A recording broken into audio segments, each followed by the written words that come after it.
বিশ্ব শৰ্মা ডাঙৰীয়াৰ বিশেষ তৎপৰতাত বিহুৰ দৰেই এইবাৰ ঝুমুৰ নৃত্যও প্ৰদৰ্শন হ'ব অহা 24 তাৰিখে দেশৰ মাননীয় প্ৰধানমন্ত্ৰীৰ সন্মুখত।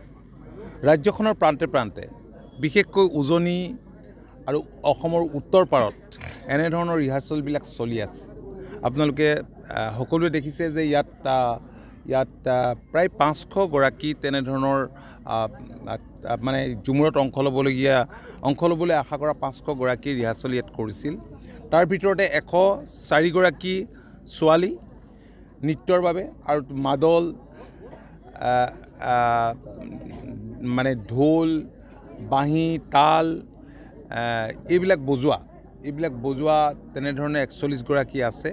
আৰু মই নিজে চাই অত্যন্ত আনন্দিত হৈছোঁ। খুব ভালকৈ পাৰফৰ্ম কৰিছে কাৰণ ইয়াত বহুত আমাৰ যিকেইগৰাকী মাষ্টাৰ ট্ৰেইনাৰ আছে তেওঁলোক ভাল অভিজ্ঞ।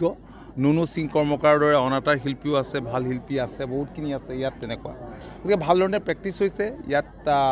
আপোনালোকে জানে যে তেনেধৰণে কমিটি হৈছে, প্ৰশাসন কমিটি স্থানীয় ৰাইজ আজি সকলো আচ্ছা ACMS সকলোখিনি জড়িত হৈ পৰিছে। খুব ভাল হৈছে, ভাল লাগিছে। মই সকলোকে শুভেচ্ছা জনাইছোঁ আৰু তেওঁলোকক উৎসাহিত কৰিবলৈকে আজি অনুশীলন কৰি থকা অৱস্থাত তেওঁলোকৰ মাজত মই উপস্থিত হৈছোঁ। আপুনি বিচৰা বাতৰি পাব কেৱল নিউজ 18 এপত।